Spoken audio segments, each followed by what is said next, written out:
शासकीय स्कूलों में पढ़ने वाले विद्यार्थियों की त्रैमासिक परीक्षा हो चुकी है। अर्थशास्त्र विषय का जो प्रश्न पत्र कल आयोजित किया गया, जिसके हल मैं आज आपको इस वीडियो के माध्यम से लेके आया हूं। तो आइए शुरुआत करते हैं। इसमें सबसे पहला प्रश्न है, सही विकल्प चुनकर लिखिए। इसके अंतर्गत प्रश्न पूछा गया कि व्यष्टि अर्थशास्त्र में सम्मिलित होता है। तो यहाँ पर ये तीनों जो दिए हैं कि व्यक्तिगत इकाई, छोटे छोटे चर और व्यक्तिगत मूल्य निर्धारण, ये सभी व्यष्टि अर्थशास्त्र में शामिल होते हैं। इसलिए हमारा प्रश्न का सही विकल्प हो जाएगा उपरोक्त सभी। अर्थशास्त्र की विषय वस्तु का अध्ययन किन शाखाओं के अंतर्गत किया जाता है? तो अर्थशास्त्र की विषय वस्तु का अध्ययन व्यष्टि और समष्टि दोनों ही अर्थशास्त्र के माध्यम से किया जाता है। तो इसलिए यहाँ पर हमारा सही विकल्प हो जाएगा सा, उपरोक्त आ और बा दोनों। सामान्य बेरोजगारी का अध्ययन किया जाता है। सामान्य बेरोजगारी का अध्ययन समष्टि अर्थशास्त्र में किया जाता है। अगला प्रश्न, उत्पादन संभावना वक्र कितनी वस्तुओं के उत्पादन का संयोग बताता है? तो उत्पादन संभावना वक्र दो वस्तुओं के संयोग को बताता है। उपयोगिता का आशय, यानी अर्थशास्त्र में उपयोगिता का क्या आशय है? तो किसी वस्तु की आवश्यकता पूरी करने की शक्ति को उपयोगिता कहा जाता है। पहला विकल्प हमारा सही है। अगला प्रश्न, उपयोगिता की माप संभव है। गणनावाचक दृष्टिकोण और क्रमवाचक दृष्टिकोण, दोनों ही दृष्टिकोण से उपयोगिता की माप संभव है। इसलिए हमारा विकल्प सा सही हो जाएगा, उपरोक्त दोनों। अगला प्रश्न है, रिक्त स्थानों की पूर्ति कीजिए। रिक्त स्थान यहाँ पर मैंने आपको भर दिए हैं, आप यहाँ पर देख सकते हैं। व्यष्टि अर्थशास्त्र का जो मुख्य यंत्र है वह क्या है? कीमत सिद्धांत है।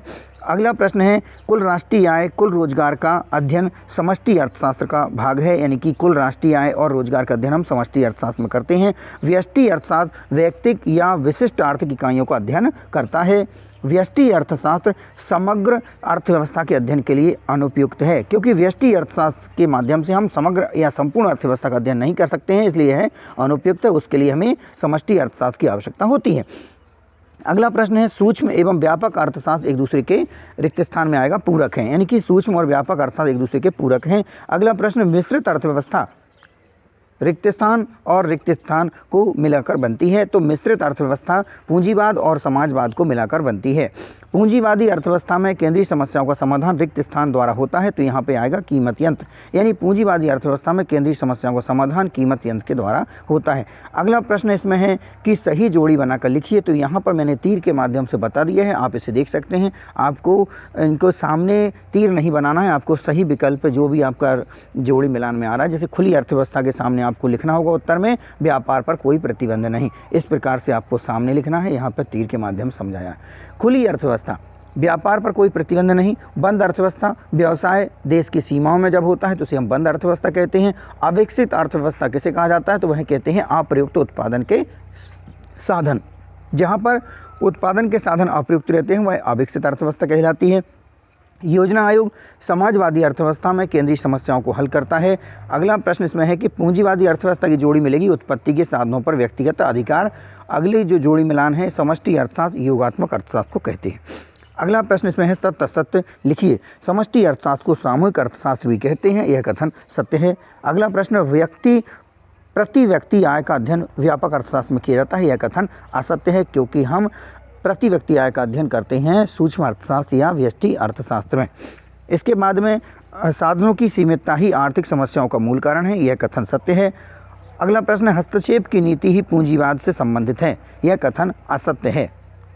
यहाँ प्रश्न में थोड़ा सा डाउट ये है कि कई बार प्रश्न पहले पूछे जाते थे हस्तक्षेप की नीति किससे संबंधित है, तो यहाँ पर हस्तक्षेप नहीं आया है, इस बार आया है हस्तक्षेप, इसलिए यहाँ पर यह कथन असत्य है। हस्तक्षेप की नीति पूंजीवाद से संबंधित है, यह कथन असत्य है, क्योंकि जो हस्तक्षेप की नीति है वह समाजवाद से संबंधित है। उपयोगिता व्यक्तिगत होती है, यह कथन भी सही है, सत्य है। उपयोगिता को मुद्रा से नहीं मापा जा सकता है, यह कथन असत्य है, क्योंकि हम उपयोगिता को मुद्रा रूपी पैमाने से माप सकते हैं।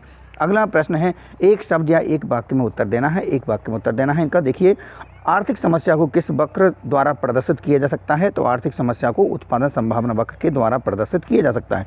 पूंजीवादी अर्थव्यवस्था में केंद्रीय समस्याओं का हल किसके द्वारा किया जाता है? कीमत यंत्र के द्वारा किया जाता है। यानी पूंजीवादी अर्थव्यवस्था में केंद्रीय समस्याओं का हल कीमत यंत्र के माध्यम से किया जाता है।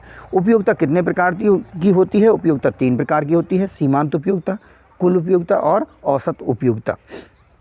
इसके बाद में उपयोगिता का मुख्य प्रकार है, सीमांत उपयोगिता। अगला प्रश्न, सम सीमांत उपयोगिता नियम की उत्पत्ति किस नियम से हुई है? तो सम सीमांत उपयोगिता नियम की उत्पत्ति उपयोगिता ह्रास नियम से हुई है।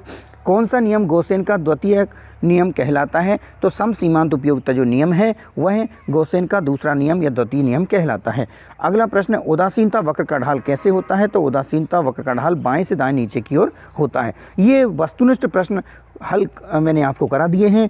अब आगे जो प्रश्न दिए हैं यह वस्तुनिष्ठ प्रश्न नहीं है, इनके उत्तर आपको अपने हिसाब से तैयार करना है। यदि मुझे समय मिलता है तो आगामी वीडियो में उपलब्ध करा दूंगा। यह वीडियो शासकीय और अशासकीय दोनों ही प्रकार के विद्यालय में पढ़ने वाले विद्यार्थियों के लिए उपयोगी है, क्योंकि इस प्रश्न पत्र में जो प्रश्न आए हैं वह वार्षिक परीक्षा की दृष्टि से भी बहुत महत्वपूर्ण हैं। इसलिए आप इस वीडियो को रोक करके, यदि आपको ये प्रश्नों की आवश्यकता हो तो आप वीडियो को रोक करके लिख सकते हैं। इन प्रश्नों को आप अच्छे से तैयार करें, वार्षिक परीक्षा की तैयारी करें, आप बहुत अच्छे से सफल होंगे। इन्हीं शुभकामनाओं के साथ यह भी एक अनुरोध है कि यदि आपको वीडियो अच्छा लगता है, आप वीडियो देख लेते हैं, आप इसको लाइक करना ना भूलें। आपने इस वीडियो को देखा, आप सभी का बहुत बहुत धन्यवाद।